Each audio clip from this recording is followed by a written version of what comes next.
Stick around to the end of the video for your chance to win a Star Citizen game package complete with Avenger Titan and lifetime insurance. Big thank you to CIG for sending such cool prizes our way. Full details at the end of the video. Myself and Jack Nazareth, together with our support team, are undertaking a circumnavigation of the planet Hurston on Dragonflies. After circumnavigating Microtech last year, a follow-up expedition has been in the planning for some time. Hurston is a far more challenging environment than Microtech though, and Dragonfly performance has taken a significant degradation since last year. The route we've chosen this time is a polar route to try and visit as many Hurston biomes as possible on the trip. So far in this series, we've made our way out of Lowville and pushed southeast, crossing the equator via a few stops, making it all the way to HDSF Rufus at the South Pole. Stage 5 lay ahead as we set out on the far side of the planet with over 1,000 kilometers to our destination at HDSF Breckenridge, and we knew setting out that we'd be passing through a lot of biomes and challenges on this day to clear the South Pole Savannah and catch our first glimpse of sunlight since entering the polar region. But we'd also catch glimpses of some of the best terrain of the journey as well. Just how many bikes would leaving the South Pole cost us, and what kind of terrain lay ahead on the far side of Hurston. We were eager to get underway and find out.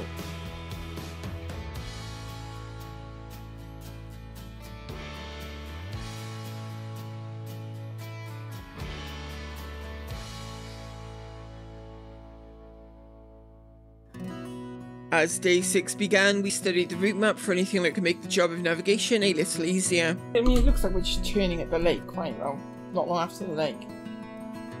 Yeah, it gets us till we find water, and then we kind of know where we're at, because we're on a line to clip the edge of that sea. When we are on the west, true, of Operai, then we can glance over and try to navigate that mid-lattice. Yeah. So 350 is the course. Grabbing that. Jack has set his spawn and ready to go. Navigator again.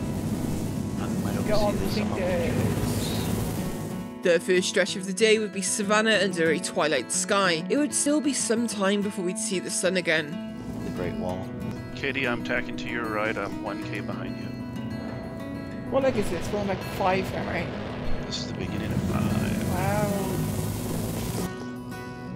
When we did Microtech, we did it over the course of like 6 weeks or 2 months or something. Yeah. So it's like the fact that we've pushed this far this quickly is just nuts. I'd had some trouble with Savannah trees on day 5, but it would be Jack to get himself hung up at the beginning of day 6. Oh, look. This is something you don't see every day. A dragonfly stuck on a tree. Look at it. This is so funny. Jack would hold up to get clear of the tree, but there are worse things to encounter out here, as I was about to find out. Random explosions were still very much an obstacle. Yeah, I'm on your port. I'm at 1,500 meters. Oh! There really isn't any way to predict when these will occur. Sometimes you kind of expect it if the bike is already damaged, but oftentimes it can be a fresh bike and not an obstacle within reach. And this morning, we'd have a few.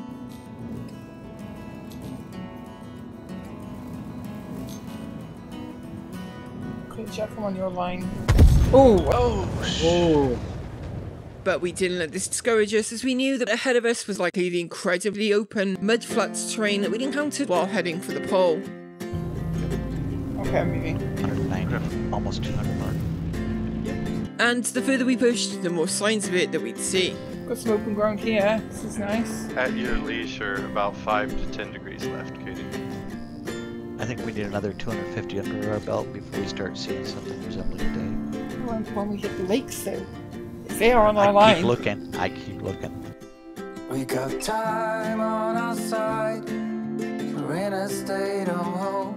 I need you on my fire. And I want you to know that every time you're away, I long for you so much I can find my way.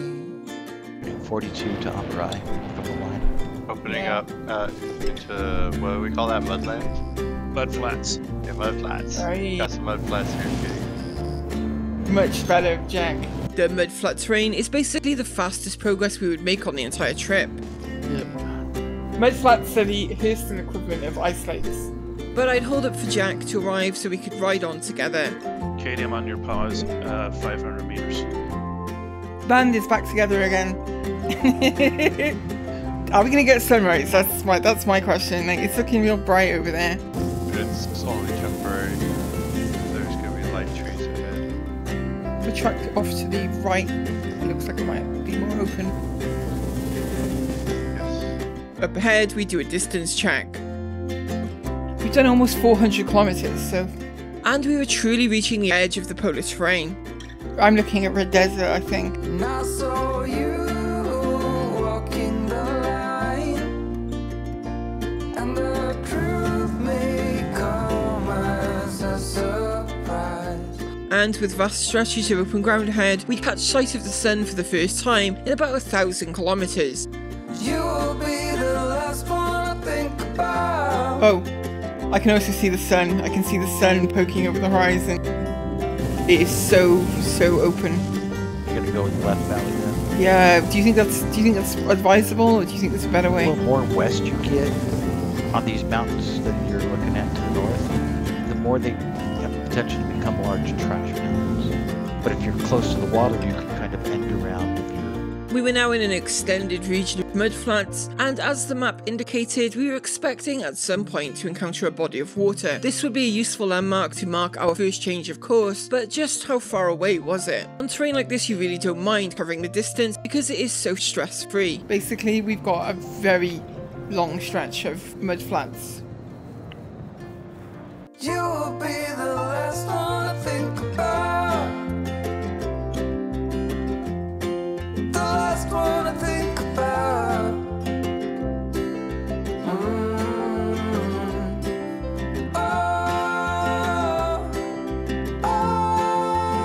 Honestly, this is the best terrain I think we've had on this whole trip so far.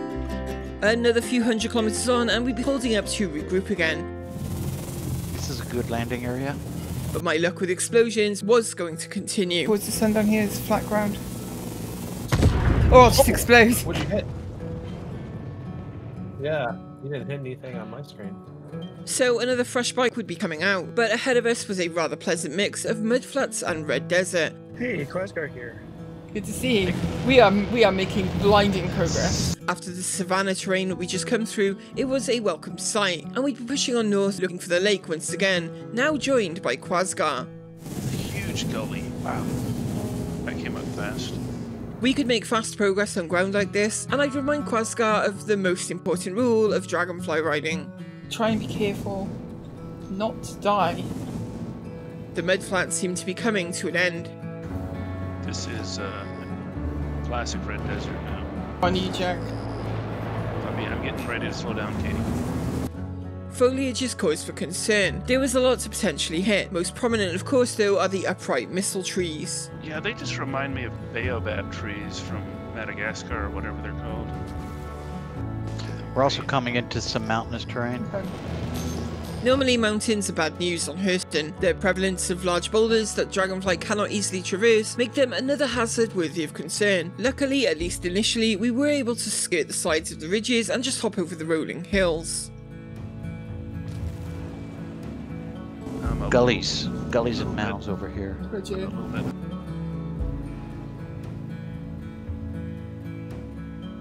The desert stretched on, giving Jack, Quasgar and I a very pleasant riding experience.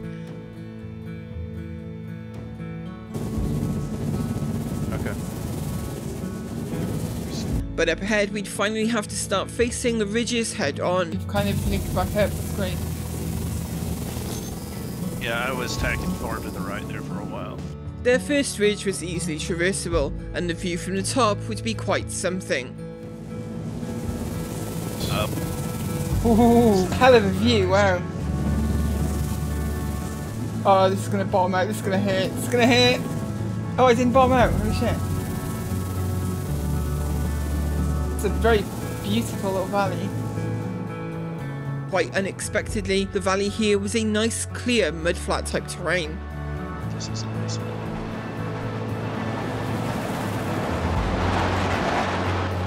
And indeed, we were able to pick up so much speed that Trenick and Valkyrie filming from above was having trouble keeping up with us. This is beautiful terrain. Did you jump that, Katie?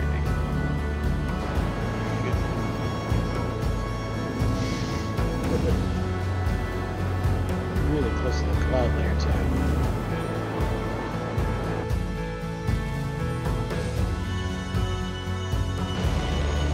I had to delay for a little bit to reset my camera angles. Until I had a most unexpected sight, Savannah trees. Oh, we have Savannah trees. Savannah trees. That's weird. Doesn't seem like the right part of the planet for this. The patch of Savannah trees would only be small, and then up ahead, some of the most fun terrain of this entire trip. Hey, it looks like through the Savannah.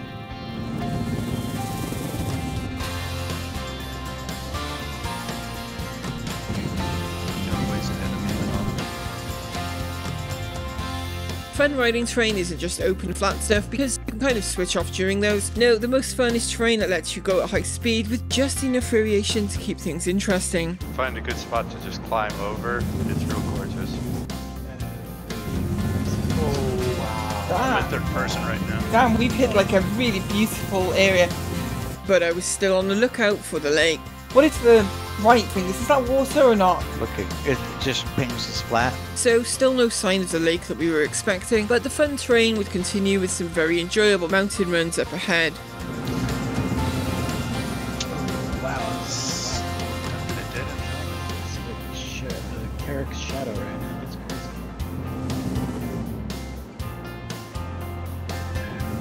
crazy. Ooh. There's some canyon running right here. Dang, Katie, you took off. Yeah. Nice. And then you've got a hard left and a downhill run to the flank. Terrain is incredible, isn't it? Wow, this view is amazing. Yeah, this. I bet you no players have seen it. Right, yeah. The huge scale of the planet means on a journey like this you're probably seeing a lot of terrain that nobody will ever visit again. But all of this fun would come with a price, and I was about to pay it. Okay, we're back into... Oh no! Oh, I'm dead. Oh, we're back into Red Desert, and I know that because I hear cactus.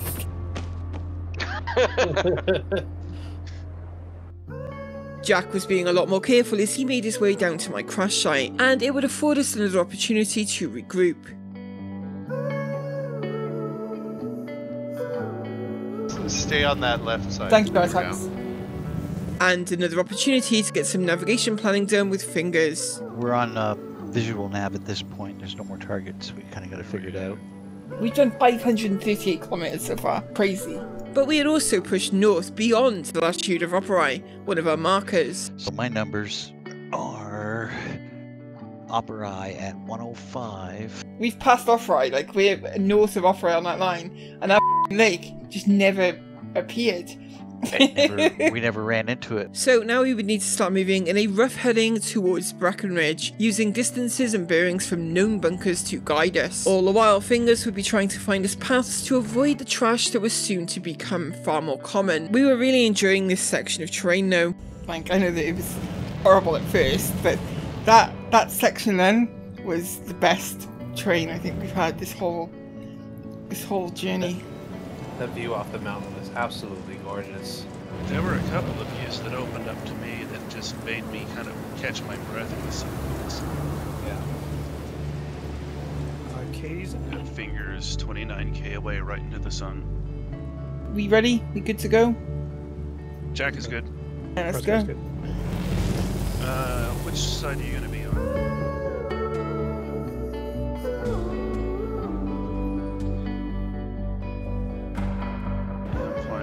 Sun, so I'm going to keep my speed a little bit low. It's dangerous through here. The sun makes it very difficult to see things coming up, I find. Oh, it is. It's so low on the horizon. Yeah, I'm bringing it down, my speed limit down. With the storm as well, it's like we... It's a dead end, so let's go back.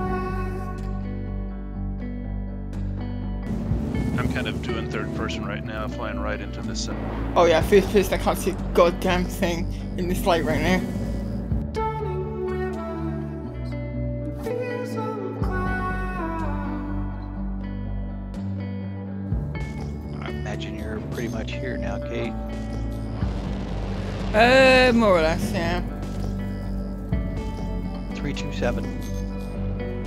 3, 2, 7, okay. Sounds good. Sounds like a plan. I estimate when Barnabas is 060, Opera is 120. We're really close. But as expected, trash would soon be sighted up ahead. Nope. Large trash detected. Uh-oh. Flying down. Okay, I see trash on the right. To the left, it looks like you can go around it. As the sun set, we prepared to thread the route between the trash the Fingers was scouting. Probably follow these mountains around for a while. Yeah. But the sun is kind of where we want to be. Okay. The ridges were now the kind that we didn't like to see, covered in jagged boulders. But when it's a choice between boulders and trash, we will pick boulders every time.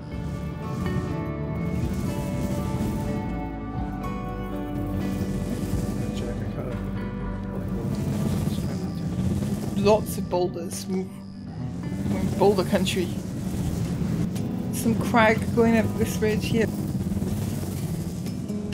can see a path, but Oh god, whoa. It just Trash. dropped on the other side, so be careful. Trash. Or you can take the mountain ridges. Trash. yeah, I'm kind of on the mountain ridges now. It's worth detouring to avoid the garbage. Yesterday we went through some garbage. It took forever. Cut to the left, Katie. Okay. Or, yeah. It's the shit. Fine, and then kind of curve to your right. Okay. You're gonna have to go, there's a smooth spot. Yeah, you're headed right for it. Perfect. Fingers and Mercutio were doing an outstanding job of guiding us through the narrow openings between the trash, but we knew that at some point ahead there would just be no option other than crossing the trash band itself. How far could we make it though? Very edge of the trash again. We're making progress north, so We need to get out of the trash latitudes. the trash belt. It's just basically a band around. Oh. Oh. That jump was not as successful as the others. The terrain ahead would only get more challenging. Thank you, Artax. There should be a little bit of a clear spot. Quasgar had also lost a bike, so I was to push up to meet up with Jack. I'd pass my corpse marker to catch up, and we'd wait for Quasgar to be dropped back in. Yeah, there's a big flat spot right here where I'm at. The back side of the valve. Yeah, basically head right to me. I'll back up and you guys should have plenty of room to set down. Here.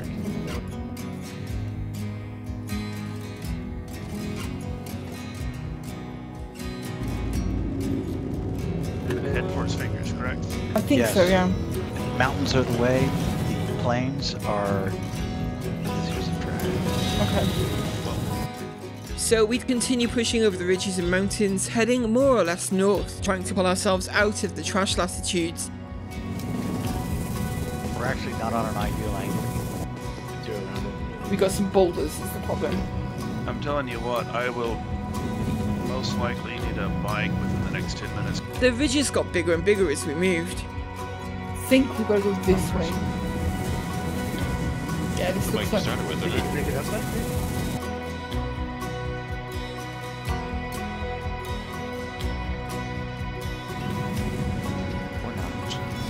Yeah, you can pick your way through the boulders. Not ideal, but... Once we're on the ridge, it's very clear. Like, the tops of the ridges are super clear. On the truly vast ridges, the peaks were almost as good as mudflats. No real obstacles at all. We are the Ridge Runners. Stone The terrain on top of the ridges is like the mudflats. It's bumpy with rocks, but it's not garbage. Quasgar was following close behind, but with a little enthusiastic throttle on his part, that was about to change.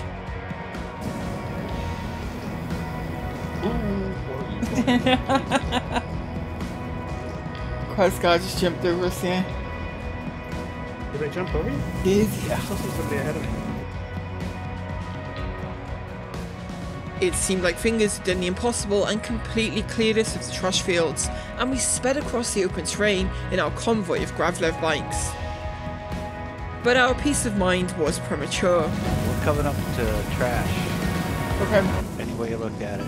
We gained a significant amount of ground heading north, so while seeing the trash ahead was disheartening, we didn't imagine it could be all that substantial. The trash band when we were heading south on the other side of the planet had been awkward, yes, but with patience, traversable. Little did we know, we were entering the longest stretch of Hurston trash that we would encounter on this entire trip. I think we can pick our way, but yeah, it's going to be a tackle.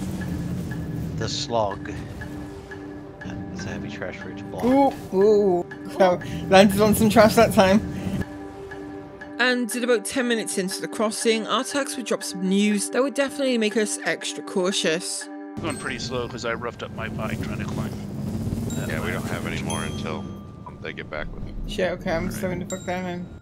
We had no spare bikes at the moment. I would not have any until Mercutio or Nomad 909 brought us some. Now, initially the trash here was not all that thick, and this meant lots of clear paths to take advantage of, but the panels began to increase further in.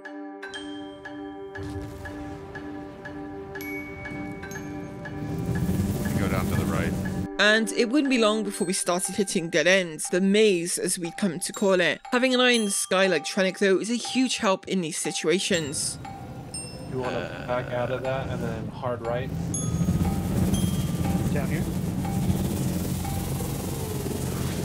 We were maybe 10 kilometers into the trash and Fingers was lying on ahead to find the edge, but even now he was over 50 kilometers away with no end in sight. Bear slightly to the left, it's open. Left, okay. Trenic was doing an excellent job guiding me through, as Artax did the same for Jack and Quasgar.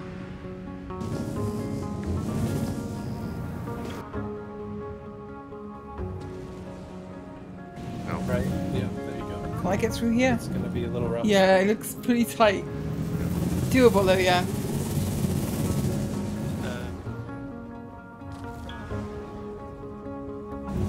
Okay, this is a maze. Left. Left, okay.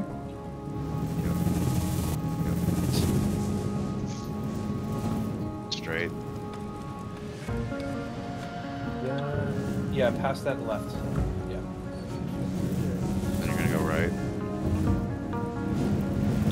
There you go. And then left. Oh, I'm able to squeeze through, Oh, yeah. you need to squeeze through there, and you'll come to another ridge once you pass the Yeah. There you go. Yeah. And further into the trash still, Artax would notice just how far Fingers was getting. Wow, Fingers is 63 kilometers away. It's all I'm on garbage. the ridge. It's all garbage. We settled in for what we knew was going to be a long night. Yeah, you're gonna have to go. Oh, you can thread that on the right side. Yeah, I think I can. It's pretty tight. Yeah. But interspliced with the vast trash band were sections of strip mine similar to those seen outside of Lorville. Go off to the right. Oh, nice. Ooh, You get a little what the gap. hell? Open. Wow. There's some open ground here, Fingers. Yep, left. Oh yeah? It's like a quarry. Yeah. How long is this going to last? The strip mine biome is littered with lamplights that we call poles. They are dangerous at high speed, but the relative openness of this terrain was a welcome change right now. Nice. Now it's just Off to the pull right. hell. Yes.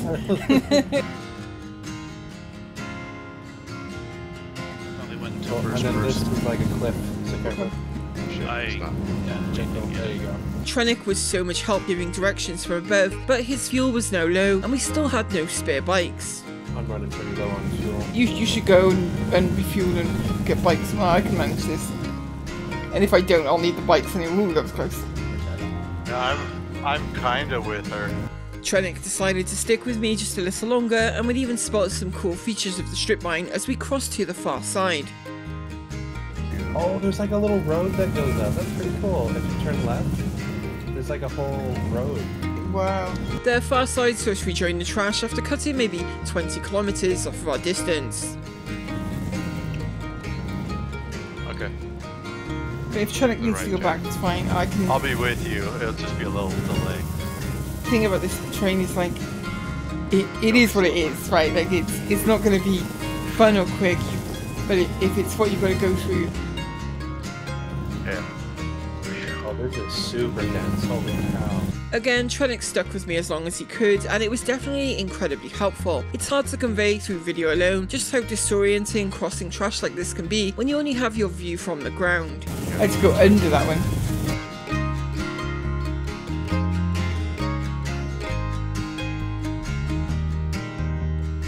Yeah, at the moment this isn't too bad. But sure enough, another seeming dead end would follow shortly after making that remark. Oh, I see a way, I see a way. Over here.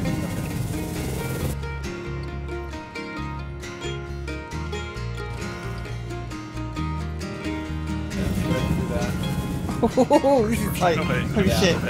Basically the right direction. And then right. Is it? Yeah. A strip mine. Ooh, ooh. There's a bunch of rock. Caught that a little bit. There you go. Hard right. Hard right, okay. Yep, good call. Holy shit. We are struggling, but we're picking our way through, basically. Yep. Very tight. That way, okay. Sometimes though, the route would be hidden from the air. There's more left. Oh. Can you go under? I'm gonna try it. I'll try and go under and see. Oh yeah, I can. Holy shit. Oh, I had to go put the bike down to the absolute lowest it would go, but I could get under. We made steady progress throughout the night and got our logistics in order with both refueling and spare bikes completed. And as we got closer to finally being free, Fingers would inform us of the sunrise approaching. Sunrise in probably about 25 minutes. Okay. Yeah, I'm at the edge of it. Okay. We have been through a lot of trash tonight, jeez. We had indeed covered around 80 kilometers of trash at this point, and the maze was not quite done with us just yet. Oh, okay. Maybe I can get through here, maybe risky, but yeah. You can go left there. Perfect. If you can work your way left, Katie. I'll try. Dead end here. This final section was truly a contorted mess of panels and lattice. Oh, there's trash. Oh, more. Shit, okay. And the tightest squeeze of the trip so far was coming. Can I get through there? Yeah, back it. Is it open on this side? Kind of there. Oh my god, this is tight. That is the tightest gap I've had to go through. Holy shit. I've seen you wiggling down there.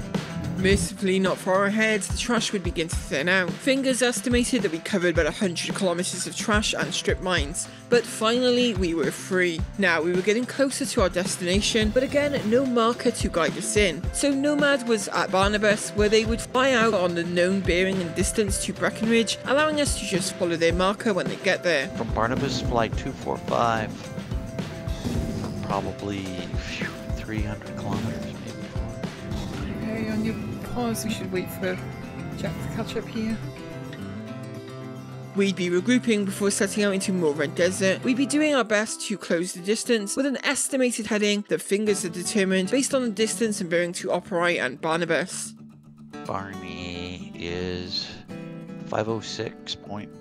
No, wait, 491. And the new course would be more like 285, 290. Okay. 285-ish. Artax had to leave the session, and so Trenick was taking over as support pilot for the Carrack. He'd be pulling double duty as both respawn point and flying cameraman now. Jack and I had gotten a little separated in the landscape, and I was about to continue my streak of losing bikes this leg. yeah, if you cross right over it, it's... Luckily, Trenick was pretty close by, and so getting out onto the ground again was fast. This is the way down here. Everything else is a nice jump. The ridges did indeed invite jumping, much to the risk of the Dragonflies. Ooh, got some air.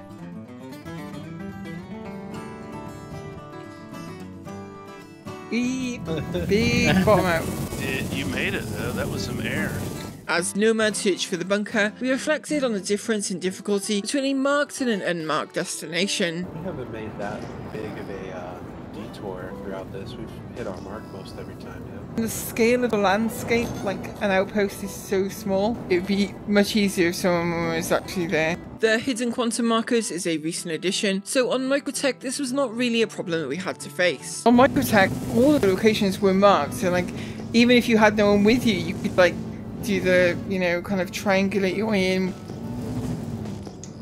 Missile trees spread out for many kilometers, but then they finally stretch with nothing but rocks. It is on the far side of the strip mine. I'm in an area where there's no trees. And I didn't realise it in the moment, but Fingers jumped over to Nomad to help with the final search for the bunker, leading me temporarily, of course. Are we heading for you, Fingers, or Trenick? No, you're no longer heading for me. Oh shit, okay. I went to Barnabas so I could get a back radio. As I made the journey over to Jack and Trenick, we all knew that we were so close to finding our destination now. Alright, Trenick, I'm right below you. Got it. Grab left. 5, 6, Perry, I'm like 2k from you now. I have taken some grab left damage, but everything else is okay. We continued the push on our approximate bearing, while Fingers and Nomad closed in on the bunker location. Yes, I'll get to this distance to OM2, and apparently at this trajectory, it should put me right at Breckenridge. Knowing they were getting closer, Jack had the idea for us to begin converging towards their markers. I'm gonna start heading west and try to converge on you somewhere ahead. One thing we were happy about, the next few stages of the trip were 2 marked locations. Like the next couple of legs, I'm pretty sure are marked. Yep. We could knock those out Check real quick. much faster. Trenick, you are muted. Doing a little bit of predictive kind of maneuvering here, trying to, you know, basically predict where Fingers is going to That's wind what up. I was sort of doing. I was kind of keeping to the south of you guys. Fingers' reported travel distances were now getting very promising. 480. Ho ho ho! You're like 40 kilometers 39, away. yeah. 39 kilometers, yeah. So, I'm going to start pushing up your way. When I was young, I thought control would lead me to an ending road, and heavy metal seemed to be the only thing that was for me. We're currently 482 and 066. Oh my god, your back bearing is super close as well. And Fingers would finally get the notification that we'd been waiting to hear. Trespassing. Oh, Oi! hell yes! Nice, okay, cool, we're so close.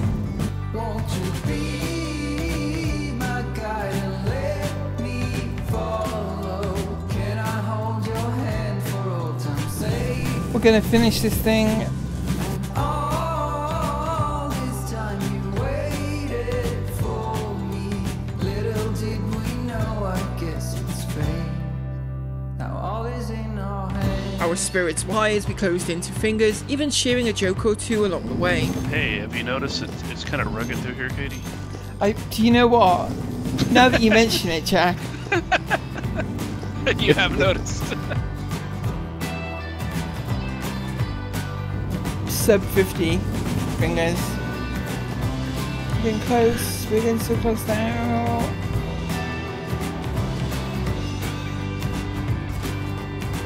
But another crash was coming for me, though this time not quite as dire as those previous. 0.9 Good, because I need to. Ooh, ooh, ooh, ooh. That was the only crash the whole time. I did not explode, right? But I am stuck and I don't want to wiggle too much because I don't want to explode. Give me a spare. Just hop off. There you go. Nice. Rather than take a chance, I would take Fingers' advice and grab one of the spears for the final few kilometers of the stage. Yeah, I'm trespassing.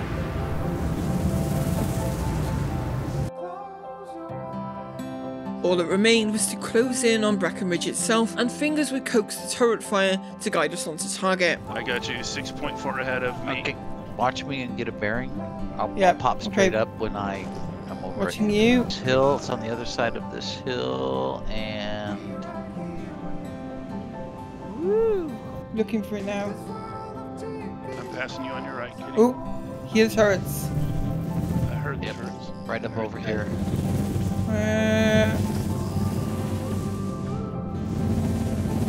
Oh shit, you're that way, okay. Gets up. Wow, Okay. I see the jet. It is right there. So close your Excuse They're me. shooting at me. I think. Okay. Stage 5 complete. Ridge. Breckenridge, what a nightmare it was to find Breckenridge. We'll take a look at it in all its glory. Right there, shit, look at that. Look how close to it. Tompkins is the next waypoint, Okay, I believe, on the map. Phoenix 1176 to Thaddeus. okay. On course 287. Jack is. We were going to swing north to hit that acid desert, but like, given the length of these legs, maybe it's better we just straight line. Easier for navigation, shorter distance. In this moment, it felt like taking a shorter route would make the most sense, but the stage was literally called the Acid Desert, so yes, in the end we would make the long detour north to go visit this biome, and we were not disappointed as this turned out to be one of the strangest environments that I've ever visited. The Acid Desert was also to be the longest stage of the trip so far, and the longest of the entire journey as well. How did we fare and what did we see? Join us next time to find out. In celebration of Pirate Week, CIG have provided us with a Star Citizen game package, complete with Avenger Titan and lifetime insurance, to give away to one lucky viewer. For your chance to win, just hit the like button and leave a comment below, and we will pick a winner at random from the comments in the next couple of days. Good luck to you all, and again, thank you to CIG for sending us cool prizes to give away. I'd like to thank all of our amazing channel patrons who make all of the videos possible, and their continued support is just enormously appreciated. Thank you to each and every one of you. And in this video, I would especially like to thank Firebird, who recently increased their pledge support to the channel. Thank you very much, Firebird. We'll be back with more from Star Citizen very soon.